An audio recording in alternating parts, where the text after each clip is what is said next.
Hey, Browns fans, Spencer German with you from Berea. The Browns have wrapped up their only day of practice for the week as they get ready to take on the Pittsburgh Steelers on Thursday Night Football coming up here on Thursday night, obviously. And that was sort of the big topic of conversation throughout the day was just the fact that it was all about turning the page. Normally, Tuesday's an off day for the team during a normal week, but this week that's not the case. They were out here practicing and turning the page on that game against the Saints and turning their attention towards the division opponent. And at 2-8 on the season, everyone kind of recognizes that they're not where they want to be, but that they can still take pride and try to make this game mean something and come out with a win against a division rival, an opponent that obviously the fans and history suggests don't really get along too much. So that's been what was kind of said throughout the day.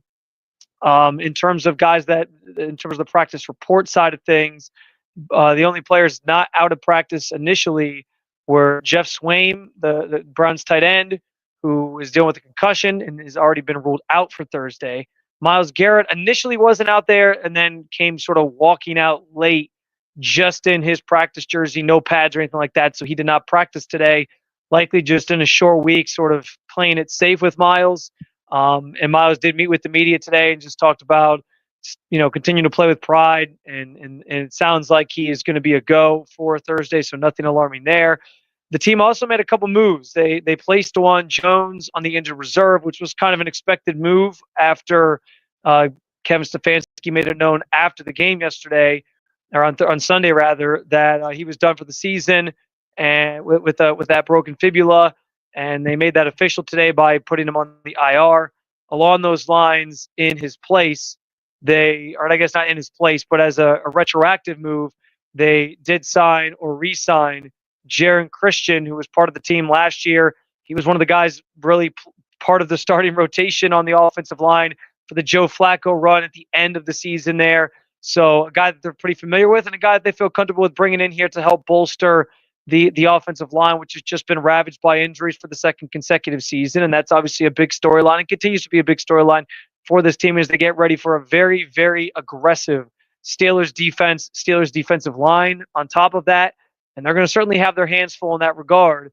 But they're doing the best they can here in a short week to sort of prepare for that and get themselves ready for that game. The other thing that's really picked up some steam here this week, of course, has been the chatter about job security, both for Kevin Stefanski and Andrew Berry.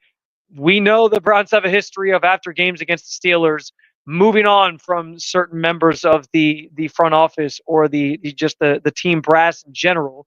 But that isn't something that's even at the forefront of Kevin Stefanski's mind. He was asked about it today, and here's what he had to say.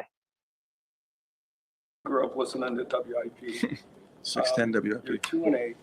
Your name's shown up on hot seat lists in the media. How do you feel going into this stretch, Pittsburgh, Denver, Pittsburgh? I think probably because I grew up listening to that, I'm smart enough to not worry about outside noise. I get that's part of this gig. That's life in the big city. My sole focus is getting this team ready to get a win on Thursday night. That's it. So in classic Kevin Stefanski fashion, he pivoted to focusing on the game this week. And listen, he is somebody who generally isn't paying attention to the outside noise. It's not something that really is forefront of mind for him. But we know on the outside that is a lot of the conversation. I would tell you, sitting here and standing here rather today, I don't think Kevin Stefanski is going to ultimately be fired at the end of the season. But obviously, how the team plays the rest of the way could change that opinion and could change how the team feels about moving forward with him as the head coach of this team as well. And I think a lot of that revolves around whether or not the team quits on him, if the players still play hard, find motivation in games that really don't have that much in terms of valuable, tangible playoff chase meaning to them. And we've seen Kevin Stefanski go through down years before with this team where those guys have stayed motivated. And if you can keep that trend continuing, I think he's going to be okay. There was a lot of questions after Sunday's game about effort. The fact that the defense gave up 3 touchdowns in the fourth quarter came up a lot today. And it doesn't seem like the players are all that worried about effort. They just think they're just not executing. I think Grant Delpit kind of hit the nail on the head with some of that, where he said, we just got to make some of these plays. And compared to last year, we're not making some of the plays. And I think he mentioned the same thing in regards to making the tackles. Like, everybody knows how to tackle. You got to just make them. So It doesn't seem like at this juncture the team is at a place where they're quitting or they're not playing hard or they're not going to give it their all. I think there's also a recognition, a healthy recognition of what this game specifically means for this team, and the fact that it's the Pittsburgh Steelers in your house on Thursday Night Football primetime, a team that this fan base obviously hates, and that there's a rivalry that's always existed between these two teams, and so that should be motivation to help them play even a little bit extra hard and with a little extra motivation, sort of in the forefront of their minds, because you have to understand what this game means. That was even something Jameis Winston talked about, being a guy who hasn't been here very long, but always understood from the outside looking in, like, what this rivalry means. And this is actually his first time playing against the Pittsburgh Steelers throughout his career, which is kind of crazy to think about. 10 years in the league, this is the first time he'll face the Pittsburgh Steelers. And he even sort of hinted at understanding, since he got to Cleveland and arrived in Cleveland, how much it means to beat that team specifically. So it does feel like there's a sense of urgency and a sense of pride in this game coming up. It seems like the effort is going to continue to be there, but only they can decide that. Only they will show us that when they take the field on Thursday in a season that is currently, they're sitting at 2-8, and they don't shy away from that. They talk about it all the time. But when you only got so many things to play for at this point, and listen, we saw this team, this Browns team that has obviously struggled.